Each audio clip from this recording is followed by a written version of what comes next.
Consider the quadratic form Q depending on variables x and y equal a times x squared plus b times x times y plus z times y squared, where a, b, c are parameters in R, and such that a times c is less than 0.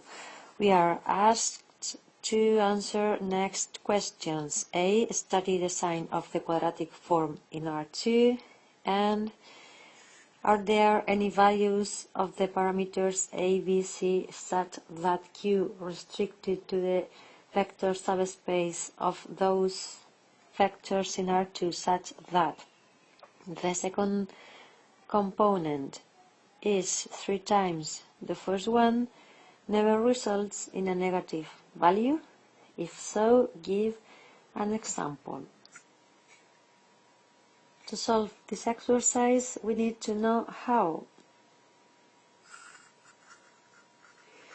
We must know how to calculate the matrix of a quadratic form, which you can find in definition 26 and example 27. We must know the first minors method to study the sign of a quadratic form, which is property 35. And we must know how to study the sign of a restricted quadratic form, which you can find in method 39. Okay, let's start with section A. We have here the quadratic form, and to study its sign, the first thing we must calculate is its associated matrix, which is, in this case, the coefficient of x squared comes to the xx place, then the coefficient of y squared comes here, and the coefficient of xy divided by 2 comes to positions xy and yx. So here we have the associated matrix. As it depends on parameters, it's better using the minors method. So I calculate its minors. The first one is a, and the second one is a times c minus b squared divided by 4. We must now study the sign of these minors.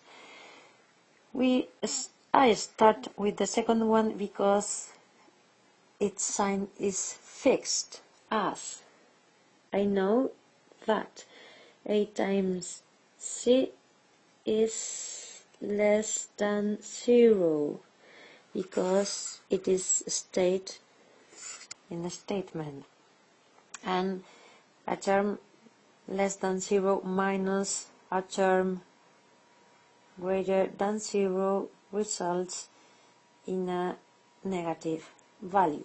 So a2 is always negative. Let's see what happens with a1.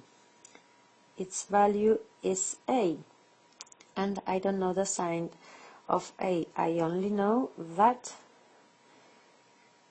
a times c is less than 0. I have two cases for this. Case A. It can happen that a is negative and c is positive. In that case, we would have a1, which is a, is negative.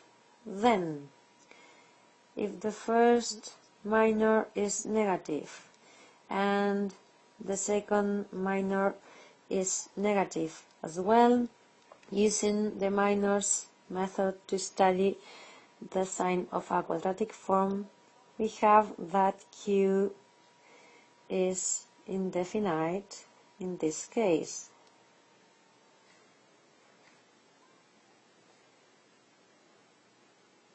Okay, remember Q is indefinite in case A.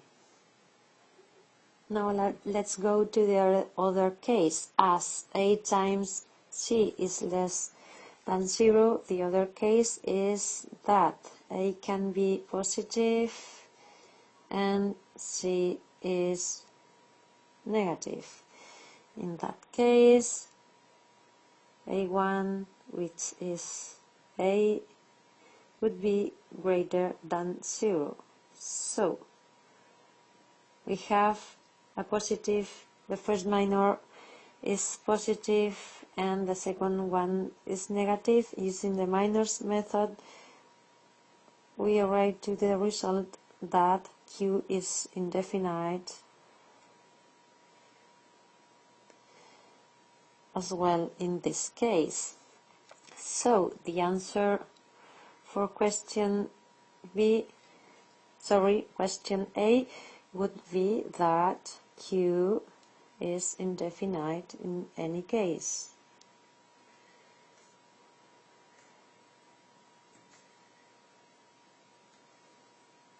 Let's go now to section B. We are asked if there are any values of the parameters such that the quadratic form restricted to those vectors verifying I equal 3x never results in a negative value. So we must study the sign of this quadratic form restricted to this vector space. For that, I need to calculate the restricted quadratic form Q, which will depend only on x. I replace y equal 3x on the expression of the quadratic form and I get ax squared plus bx 3x plus c 3x squared.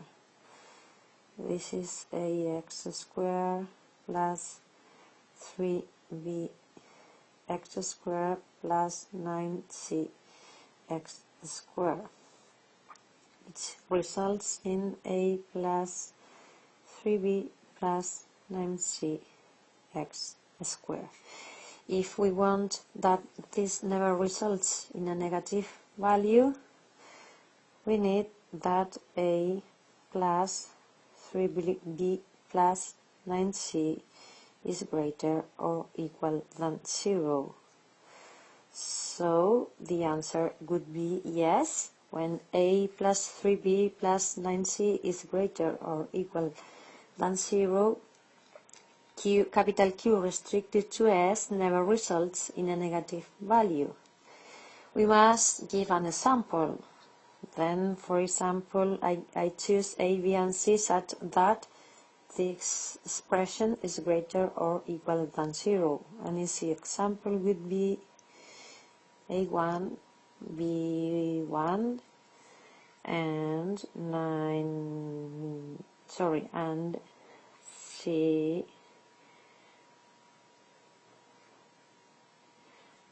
C0. I take it 1 plus 3, 1 is 4, which is greater or equal than 0. Summarizing. To study the sign of a quadratic form, which depends on unknown parameters, we'd better use the minors method. Although, if the matrix is diagonal, we'd better use the eigenvalues method. Imagine you have this matrix depending on parameters. This is a diagonal matrix. The eigenvalues are A and B, so in this case it would be easier using the eigenvalues method. And second, when the minors or the eigenvalues depend on unknown parameters, we must study their sign depending on the different cases existing for those parameters.